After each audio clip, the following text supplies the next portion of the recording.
Hello and welcome to another video tutorial. My name's Britta Swiderski and today I'm going to be starting a project that will probably take the next couple weeks. I might take a week off and do something else or something like that. But it was so heavily requested when I asked if you guys wanted to see it, so we're starting the Configurations Tray by Tim Holtz. It's the print tray, it has some nice hardware here up on top, and for a large part it is undecorated. It's a blank canvas for us to start, and I got a lot of comments that were saying how you're intimidated by the blank slate, and especially, I know if you're a card maker, sometimes it's hard to make the jump from just a regular card front to something that's more three-dimensional where you're incorporating memorabilia. Even if you're a scrapbooker, really. So I wanted to show you, here are some of the things that I have picked out to put in my thing. This is just a random collection of random memorabilia that I've collected. I have a lot more, and I have similar things. I don't know what I'm going to put in yet, but I wanted to show you, just so you have an idea of where I'm going with this. I was in Europe for 4 months, so I have 4 months worth of stuff, but I have some wine corks, champagne corks, some money, euros and pounds, some coins, little Eiffel Tower statue, some pins from London, some, business cards, some little artist prints. I just got these, I think I got these in the Netherlands. Some coasters. I have a wristband from the Heineken Museum, a little wooden shoe from the Netherlands, a charm from the Van Gogh Museum, some coins from Paris, and then I have a whole bunch of anything paper you could imagine. Receipts, postcards, tons of stuff like that. So that's kind of where I'm starting with the memorabilia. And we're not even going to touch that this week. This week is about getting the tray ready. So I'm going to open up this tray and then show you what I have to start decorating it with. So our first task, now that we have the plastic off and we can pull everything out and move it around, is to choose a configuration for our tray.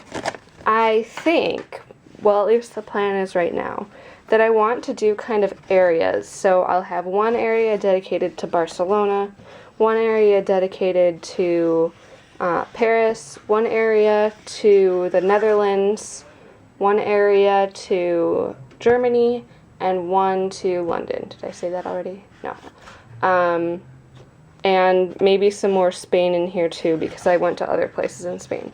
So it's not going to be perfectly scientific. It's not even going to be exactly as organized as I made it sound.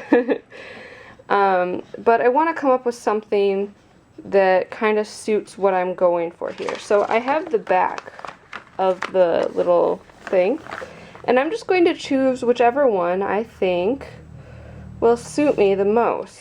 I think this one up here would be nice, except maybe switch this to where these 3 little boxes are.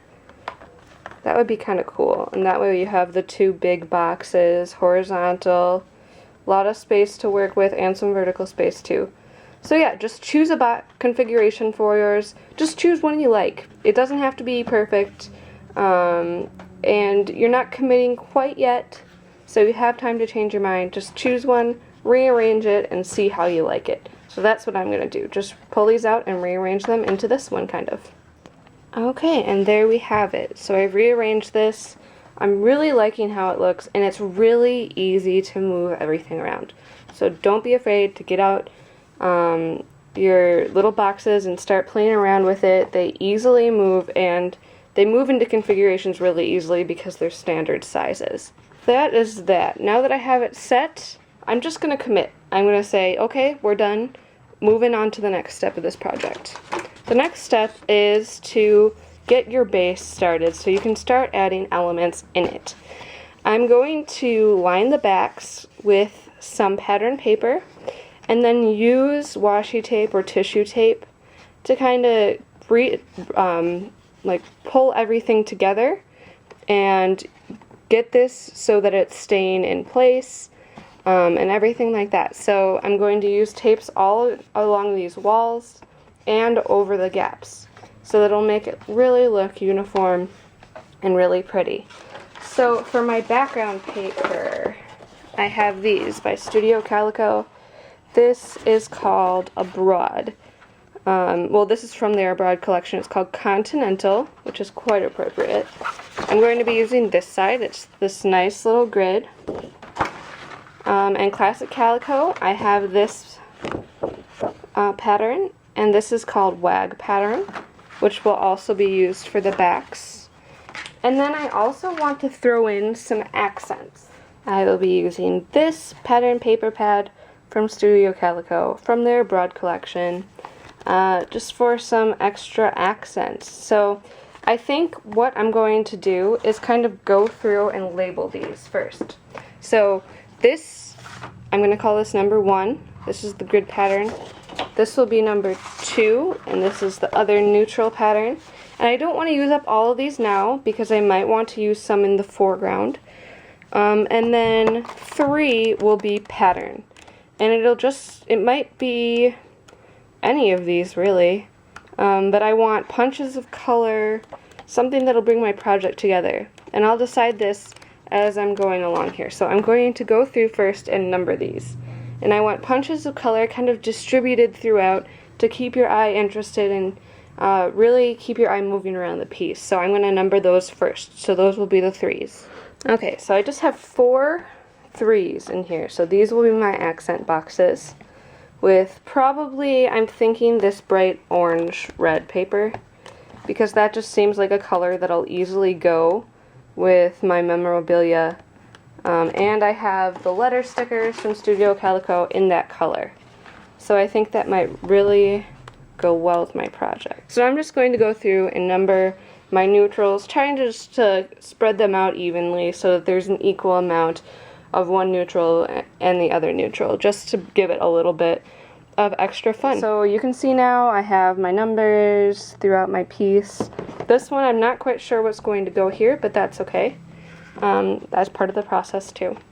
So now I'm just going to measure out these cubes, and I believe they're all fairly normal measurements. Like this is 1.5 by 5.25. So they're all going to be pretty standard measurements like that. And I'm just going to go through and write down the measurements, and then I'm going to figure out what pieces I need to cut out of my pattern paper. Alright, so now that I have my cubbies measured, which is really easy to do. Basically, you just measure one, and you're like, oh, this one's the same size as this one, and this one's the same size as this one. So I just wrote them in each cubby, just so that I had that mental reminder that that's the size that needs to go there. My next phase is to cut out my backgrounds. So I have this 2.5 by 2.5 square, and I'm just going to cut out 2.5 by 2.5 with a little border around it. So a 1/4 inch border, just so that we have some leeway in case the boxes aren't perfect, and in case we make a little measuring error, which will be fine and probably will happen. I'm just adding a 1/4 inch around the outside, so I end up with 2.5 plus 0.25 plus 0.25, which is 3. So 3 by 3. And so I'll just do that for each one of the pieces out of each one of the paper. And it sounds really difficult, but trust me, once you get going with it, it'll be super easy and something that you can do while watching TV. If all else fails, you could always just actually sit here, and this is just like a 4x6 index card that I have. You could just make a mark here, make a mark here, cut this out, and then use it as a template to draw around on your pattern paper. And that would produce the exact same result as measuring. It just depends on what way your brain works the best. Mine works the best when it measures. Other people's brains work better when they eyeball it. So do what works for you. Cut out your background pieces with a little bit of room around the outside for a little bit of folding. And then I'll be back in a second to show you what's next. Alright, so I'm back with all of my pieces cut out. And remember that you can just do it the way that works best for you, what you're comfortable with. I'm a math nerd, so I actually went through and figured out how many of each piece I have, what the piece size would be with the border, and then kind of lined it out like this, where I kind of sketched it out on the piece of paper that I was going to cut, so I can just save as much paper as possible. But if you want to just go ahead and trace them around on the paper, that's going to work just fine too. Whatever works best for you. And now what you're going to do is start lining the backs of your little boxes. So I'm going to actually show you with this one right in the middle here. And you're going to see that we've cut it so that there's a 1/4 inch border on the outside. So what we're going to do is just cut in so that it's about a 1/4 inch in. You can just eyeball it around all 4 corners, just straight in.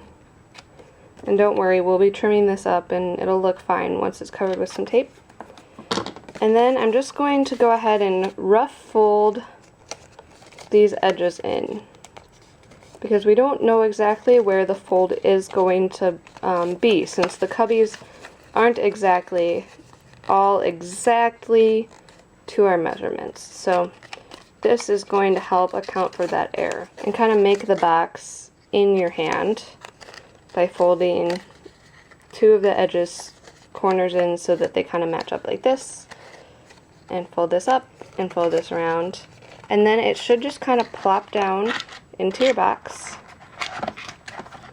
And then all you do is you kind of take these edges all the way out into the corners. So you can use a bone folder and kind of massage the paper just carefully. You don't want to rip the paper out into the corners. Remember, the sides don't have to be perfect, just the bottom, because we're going to be covering up the sides. So just work on getting the bottom how you want it to be, and then we'll be able to tape over the sides. So it doesn't need to be perfectly even or anything like that. But just work on it until you get these in here. So I'm going to go through and put all of these in their little cubbies. I'm just going to do it while I watch TV. And then I'll be back to show you what to do next. And by the way, once I get this kind of evened out, I'm going to pull this up and put a little piece of adhesive just behind this backer, and that'll just help keep it in place while you're working on everything else. The tape should hold it in fine, but I want to make sure that this stays nice and sturdy when we're working on other things. So I'll be back in a second with my whole tray kind of already starting to look where we want it to go. Okay, so I'm back. I finally got everything pressed in how I wanted it to. What turned out to be super, super important in this was my bone folder. I made sure to go around all the edges and kind of press it in just very lightly to get the corners where I wanted them to kind of stretch out the paper so nothing ripped. And then I'd go back in with this end and kind of press it into the corners. So now I have all my corners exactly how I want them. You can kind of run your fingers over them and see if the corners actually are in the corners, and they are. So this took a little while, but trust me, it's worth the effort for how good the final product is going to look. So our next thing is to go ahead and start making this look finished. So first I'm going to take this out because it'll be easier to do this way. I'm going to add pieces of tissue tape all the way around these edges, all 4 edges, and then fold them over so all of the sides are finished off. Then after that, I'm going to go back and take care of these seams. So let me just show you what I'm going to do. I'm going to be using this tissue tape, I think. It's this beautiful butterfly moth pattern from Tim Holtz. And butterflies are really important to me, and I think they match up with the theme of travel and go along with the colors so far. So I'm going to be using that, but you can also throw in some other tissue tapes too. I have this Tickets one, which is really pretty. I just am not sure if the color scheme is going to match up exactly with where I'm going, and I don't want it to be distracting. But I also have this one, I think it's called Boutique. It was sold with this butterfly one, and that's really cute as well. I just really like the brown pattern of this one, so this is what I'm going with. I'm just going to rip off pieces. It doesn't have to be perfect. It doesn't have to be anything. It's your project. So I'm going to kind of go all the way down to the bottom. Can leave a little bit of room if you want, and just put it down into the box and push it into the corners, and then just fold over the excess. And this is really super easy to work with. You just have to make the sides look how you want them to. If you want to put multiple layers, you can do that. And I'm going to layer some. So like this piece is ripped right here. And look, it looks fine. It's just really an alterer's dream, because this stuff matches up perfectly, and you can just add it in. It's going to make the edges look super finished. And then there you have it. So I'm just going to go around the edges of my boxes and get this all finished up, and then we're going to go over these seams. So I'll be back to show that. But right now I'm just going to go around the insides of these boxes, and then we'll be set for our next step. Here we have the tray. So far I've gone through and lined all of the edges here, and you can see it's looking really nice. And I've started the process of adhering these all together. So I wanted to just give it a try so that I knew what I was doing with this. I'm actually going to go through and do all of the joints first, and then go back and add the space in between. So I'm going to show you how I do this. I'm going to add a piece, just rip it, makes it really easy right here. And then you just make a couple little snips here, just to make it easy to rip in the direction that we want it to rip. Just all 4 corners, or however many corners you're trying to cover. Right there. And then you just push it down around the corners. And you get this really nice looking joint. So you can see we have a perfect little coverage right here. You don't see any of the gap. And then when we add some pieces over the top of this, it's going to look really, really great. The next part here is just to add all of the pieces, connect all these together. I'm also going to go around the outside right here and add some tape all around the outside edge. And then this will give us a good foundation so that we can add more tape around the edge just to give this a really finished look. And it's going to make all the edges of your project look really finished and ready to hang on the wall. So this is the last step before we can start decorating our box, and I'm really excited to get this all prepped and looking. It's just going to be really simple and easy and totally design oriented from here on out. So I'm really excited to have this blank canvas finally prepped and ready to go. As you can see, this is coming along here. I have almost all of my tape on. But the problem is, it's not really sticking down. Tissue tape is meant to be a little bit repositionable, so this isn't exactly a permanent fix. So what I'm going to do is use some multi-matte medium to stick this down. I'm going to go in with a little foam brush and kind of decoupage it on there, making sure everything's stuck down. And I'm going to do that once I get all my tape on. And this will just help it keep it in its state, and it will also seal it off from any dust, anything like that that's going to get in there. So I'm just going to put in on a little multi-matte medium. You usually see me use it in this little squeeze bottle, but it also comes in this handy little jar, so that'll make it super easy for applying on in a thin coat. And if I need to, I'll put a couple coats on just to get it where we need to have it, and then we'll be ready to start decorating. So here is our finished base ready to go. The matte multi-medium on top of it was wonderful. I can't even tell you how awesome it was and how much of a difference it made. This is all being held down, it's all sealed in, and it dried very quickly because I used such a thin coat. You don't need to overdo it with this, so don't be afraid to take a nice light hand with it. I did find that I switched to this 1-inch brush. I would use my Claudine Helmuth ones, but I wanted to make sure that the Studio Medium didn't, get stuck in the bristles and ruin it, because I really like these brushes. So I just used kind of a cheap one that I already had from previous projects. And so I switched over from the foam one halfway through the project, but I found that it works really well. It really helps to hold down that tape, and I put in a thin coat over the paper as well, which is going to protect it from any, splashes or little bits of ink that we might accidentally drop on it. So I also went around and did the edges as well. Let me lift this up here. It's still kind of drying, so I'm trying to be careful. But you can see, even going around the little label here, you can just rip it and place it. This is a whole bunch of little pieces of tape that make it perfectly uniform around the outside of the hardware. And then the other sides were just super easy because they're flat. So I just made sure to wrap a little bit around to the back side so that when you're looking at it from any angle, it looks finished. But this is all set and ready to decorate. I hope you enjoyed this first part of getting your tray ready. It is a little bit of work, but it's a lot of time in front of the TV where you can just be doing, pressing this into the corners while you're watching TV. You don't really have to think about it super hard.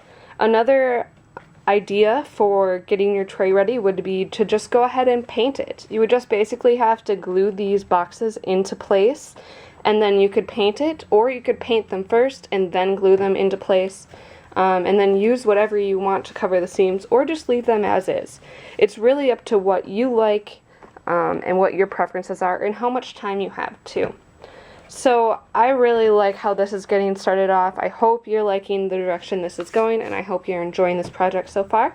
Thanks for watching part 1, and I'll be back with part 2 in the next video. So stay tuned for that. Thank you so much for watching, and make sure you leave any comments or questions you have over on YouTube or on my blog, and I'll make sure to respond back to them. So thank you so much for watching, and I will catch you again next week on another video tutorial.